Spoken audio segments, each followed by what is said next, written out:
Alors, voici une deuxième vidéo concernant le chapitre sur les séries. Dans cette vidéo, nous allons définir ce qu'est une série convergente, une série divergente, et ensuite traiter deux exemples d'études de la convergence d'une série. Alors, commençons par la définition. On va dire qu'une série UN est convergente lorsque la suite de ses sommes partielles converge. Donc on va donc étudier une suite de sommes finies, si possible essayer de les calculer. Donc on verra que dans les premiers exemples ça sera possible. Bon, il se trouve que ce n'est pas toujours possible. Et une fois qu'on a calculé les sommes partielles, si on y arrive, on a, pour déterminer si la série est convergente, il n'y a plus qu'à regarder si la suite de ces sommes partielles est convergente. Donc on verra ça dans les exemples suivants. Si c'est le cas, donc c'est-à-dire si la série est convergente, on va appeler somme de la série un réel qui est la limite de la suite des sommes partielles. Donc pour déterminer si la suite est convergente, si on arrive à calculer les sommes partielles, on peut déterminer si cette suite de sommes partielles converge. On va trouver une limite, et cette limite, bah, concernant les séries, on va l'appeler somme de la série. Donc c'est concernant le vocabulaire de la série, la somme de la série, donc une notion qui n'a de sens que si la série est convergente. La somme de la série va être la limite de la suite des sommes partielles, bien entendu, si elle existe. Et cette somme de série, on va la noter somme pour n allant de 0 à plus l'infini de un. Donc autrement dit, ce qu'on définit ici, si la série converge, ce qu'on note, donc ça il faut bien comprendre que ceci est une notation, ce qu'on note somme pour n allant de 0 à plus l'infini de un, donc c'est une somme infinie, cette notation désigne la limite quand n tend vers plus l'infini, de la somme partielle de la série à l'ordre n. Donc la limite quand grand n tend vers plus l'infini de la somme pour n allant de 0 à grand n de un. Donc on va mieux comprendre ça dans les exemples qui suivent. On va illustrer ces différentes notions, donc la notion de la notion de série convergente et la notion de somme de série dans les deux exemples qui suivent. Et une série, un dernier point, une série qui n'est pas convergente, on dit qu'elle est divergente. Donc ça, on a l'habitude de ça puisque c'est le même vocabulaire pour les suites ou pour les intégrales généralisées. Alors justement, revenons un petit peu sur les intégrales généralisées. Cette définition de convergence de série, elle est vraiment très proche, elle a vraiment la même forme que celle qu'on a vue pour la convergence d'une intégrale généralisée. Pour une intégrale généralisée, ce qu'on avait dit, c'est qu'une intégrale généralisée converge si une certaine intégrale sur un segment admet une limite finie quand une des bornes tend vers plus ou moins l'infini, suivant ce qu'on considérait dans le chapitre sur les intégrales généralisées. Bah, ici, c'est vraiment similaire, puisque on va remplacer l'intégrale sur un segment par une somme finie, donc ce genre de somme-là, somme finie, qu'on va essayer de calculer, comme on essayait de calculer les intégrales sur les segments. Et ensuite, on va regarder si cette quantité admet une limite finie, bon, ici quand grand n tend vers plus l'infini. Donc c'est ce qu'on faisait aussi pour les intégrales généralisées. Et s'il y a une limite finie, que ce soit ici ou pour les intégrales généralisées, on disait que soit la série, on dit soit ici que la série converge, ou ce qu'on disait dans le chapitre présent, on disait que l'intégrale généralisée convergeait. Et la somme de la série ici va être la limite qu'on a obtenue. Donc c'est vraiment similaire, il y a vraiment un parallèle important à faire entre ces deux chapitres. On va maintenant traiter deux exemples. Alors, je vais commencer par un exemple assez simple. On va étudier la nature de la série somme de n. Donc, quand on dit étudier la nature d'une série, c'est déterminer si elle est convergente ou divergente. Donc, une des premières méthodes à laquelle il faudra penser sera une méthode qui est basée sur la définition. On cherche à calculer la somme partielle, les sommes partielles associées à une série, à la série qui nous intéresse. Et si c'est possible, on va calculer ces sommes partielles et ensuite regarder la limite quand n tend vers plus l'infini. Donc il se trouve ici que pour cette série, la somme partielle à l'ordre n, que je vais noter Sn, donc c'est une notation assez standard, on pourrait la noter autrement, il n'y a aucun problème. Donc cette somme partielle que je note Sn, c'est la somme pour k allant de 0 à n de k, et il se trouve que cette somme finie, on sait la calculer, elle vaut n plus 1 sur 2. Donc on en déduit quoi? On en déduit que cette somme partielle qu'on a réussi à calculer, qu'on a appelée Sn, on déduit qu'elle a pour limite plus l'infini quand n tend vers plus l'infini. N plus 1 divisé par 2 tend vers plus l'infini quand n tend vers plus l'infini. Et donc on peut conclure, donc, la série somme de n est divergente, ou diverge,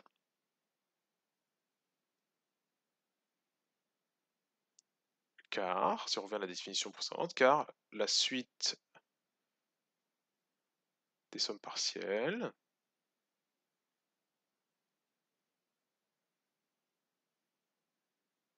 associées à cette série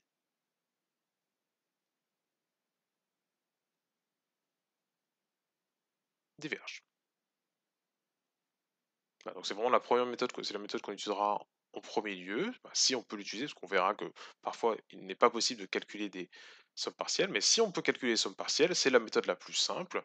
On calcule ces sommes partielles et on en détermine la limite. Si, bien entendu, si la limite existe. Donc ici, on a réussi à déterminer la limite, mais comme cette limite était infinie, on en déduit que la série qui nous intéressait est divergente. Donc voilà pour ce premier exemple. On va ensuite traiter un exemple un tout petit peu plus compliqué. On va étudier la nature de la série somme de q puissance n en fonction d'un paramètre q. Donc q est un réel quelconque et suivant les valeurs du réel q, cette série, on va voir qu'elle peut converger ou diverger. Et on va voir que c'est ça qui amène des, des calculs et des raisonnements un petit peu plus compliqués parce qu'on va devoir faire une disjonction de cas. Alors à nouveau, on va passer par le calcul des sommes partielles. Donc on prend un n appartenant à n, on écrit ce que vaut la somme partielle à l'ordre n. Donc à nouveau, je la note Sn. Ça va être la somme pour k allant de 0 à n de q puissance k, et il se trouve que cette somme, qui est une somme finie géométrique, on sait la calculer, il y a deux valeurs possibles, soit elle vaut n plus 1 si q égale n plus 1, si q égale 1, pardon, soit elle vaut 1 moins q puissance n plus 1 divisé par 1 moins q, si q est différent de. Donc ça nous amène à faire une première disjonction de cas.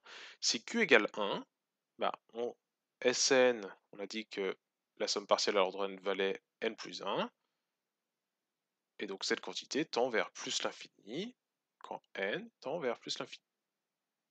Donc on en déduit que dans ce cas, la série est divergente, pour la même raison que tout à l'heure.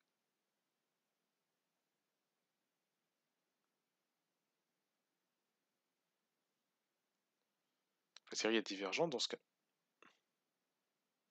Donc c'est le premier cas. C'est le cas le plus simple qu'on écarte assez rapidement, puisque il est simple et parce que c'est le plus simple. Voilà, donc dans ce cas-là, la série est divergente. On va maintenant s'attarder sur l'autre cas. Dans le deuxième cas, si Q est différent de 1, la somme partielle, donc, qui est ici Sn, est égale à 1 moins Q puissance n plus 1 sur 1 moins Q. Donc même méthode, on va chercher la limite de cette quantité quand n tend vers plus l'infini. Sauf que pour déterminer la limite de cette quantité, il va falloir faire une autre disjonction de cas. Parce que, donc si on étudie cette quantité, la seule quantité qui dépend de n est q puissance n plus 1. Et q puissance n plus 1, suivant les valeurs de q, a plusieurs limites possibles. Il y a même un cas où on n'a pas de limite. Donc c'est pour ça qu'on va être amené à faire une deuxième disjonction de cas. Donc dans le cas q différent de 1, on va distinguer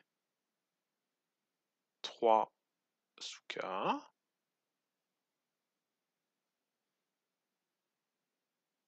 On va commencer par le cas q strictement plus grand que 1. Si q est strictement plus grand que 1, on sait que la limite de q puissance n plus 1 en plus l'infini est plus l'infini.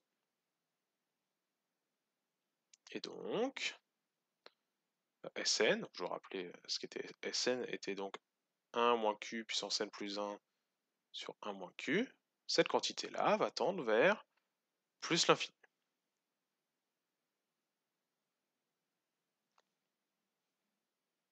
Alors, je vais quand même expliquer pourquoi c'est plus l'infini, puisque c'est pas si évident que ça. Bon, c'est pas très compliqué non plus, mais il faut bien penser à détailler les choses, ce qu'on fait très souvent quand on détermine une limite, q puissance n plus 1 tend vers plus l'infini, donc moins q puissance n plus 1 va tendre vers moins l'infini, donc le numérateur 1 moins q puissance n plus 1 tend vers moins l'infini, et ce numérateur, on le divise par 1 moins q, mais il se trouve que 1 moins q est strictement négatif, car q est strictement plus grand que, c'est ce qu'on a supposé. Donc 1 moins q est strictement négatif, et donc Sn est une fraction avec un numérateur qui tend vers moins l'infini, et un dénominateur qui est une constante strictement négative. Donc la fraction tend vers plus l'infini. Donc dans ce cas, la série est donc divergente. Toujours pour la même raison. Donc la suite des sommes partielles n'a pas de limite finie, donc la série est divergente. Donc on va continuer dans notre disjonction de cas. On va maintenant regarder ce qui se passe si Q est strictement compris entre moins 1 et 1. Alors dans ce cas-là, on sait que la limite de Q puissance n plus 1 est égale à 0.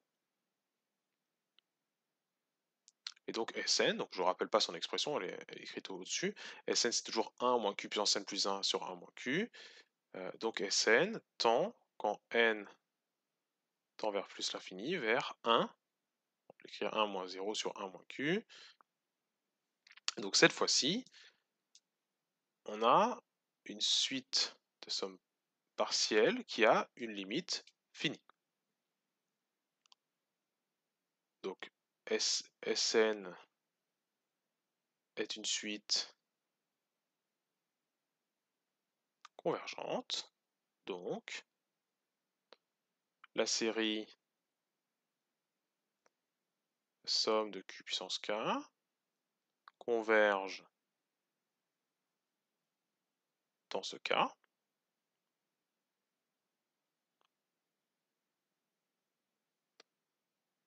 Donc c'est la première conclusion. Et comme on a une série convergente et qu'on a trouvé la limite de la suite des sommes partielles, de plus, la somme de cette série est, donc on va utiliser la notation qu'on a vue tout à l'heure dans la définition, somme pour k allant de 0 à plus l'infini de q puissance k est égale à 1 sur 1 moins q.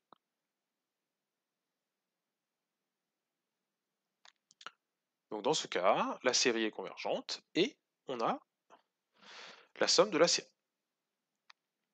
Alors peut-être que cette somme de q puissance k qui vaut 1 sur 1 moins q lorsque q est strictement entre moins 1, vous l'avez peut-être déjà rencontré. C'est ce qu'on appelle la série somme de q puissance k est ce qu'on appelle une série géométrique. Et ce genre de somme infinie, lorsque q est strictement compris entre moins 1 et 1, on sait que c'est 1 sur 1 moins q. Donc peut-être que c'est une propriété que vous avez déjà vue en ESH. Parfois on le voit, ça apparaît dans certains modèles. Donc on a dans ce cas-là une série convergente et on a également la valeur de la somme de la série. Il ne reste plus qu'à traiter le dernier cas.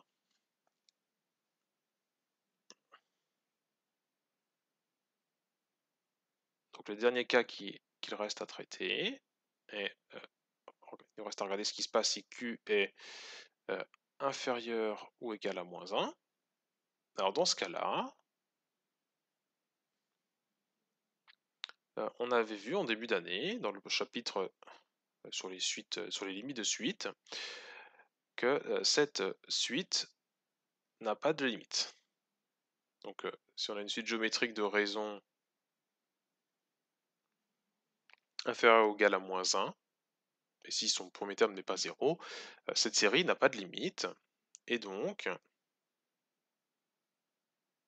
1 moins q puissance n plus 1 sur 1 moins q n'a pas de limite non plus.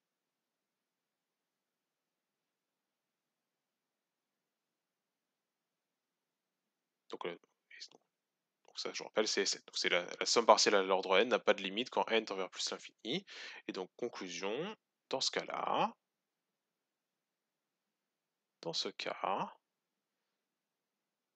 la série somme de q puissance k est divergente. Ou tout simplement diverge.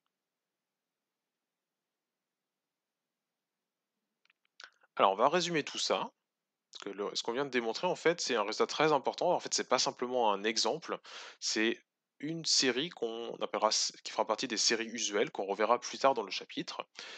Heu, donc on va faire une conclusion globale. Conclusion, on a montré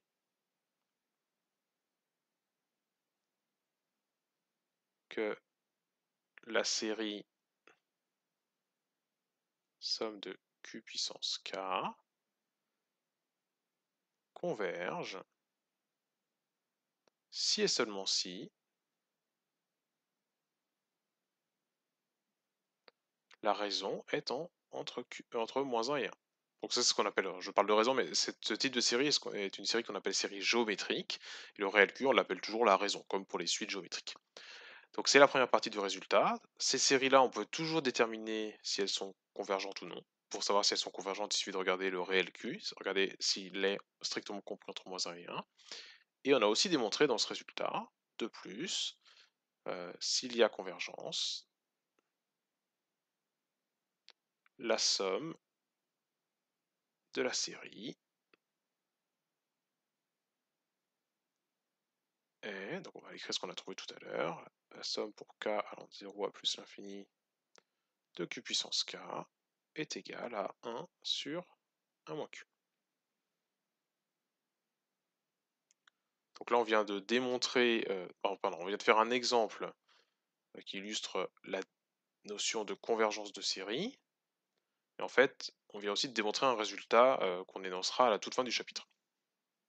Mais c'est vraiment un résultat très important, c'est un résultat fondamental sur les séries qu'on utilisera beaucoup. Donc une série, ce type de série est appelée série géométrique, converge si et seulement si moins 1 est strictement plus petit que q est strictement plus petit que 1, et s'il y a convergence, donc si q vérifie cet encadrement, la somme de la série est 1 sur 1 moins q. Voilà, donc c'est un résultat très important. Donc l'exemple est important à comprendre, parce que c'est un exemple un peu plus évolué dans lequel on étudie la convergence d'une série. Donc ici, on est repassé par le calcul des sommes partielles, puis après, on a distingué en plusieurs cas pour déterminer la limite de ces sommes partielles. Donc, ce qui est là, cette vidéo, cet exemple est important parce que ça illustre bien la méthode qu'on utilisera le plus souvent pour étudier la convergence d'une série. Et en plus, c'est important parce qu'on a démontré un résultat fondamental dans ce chapitre.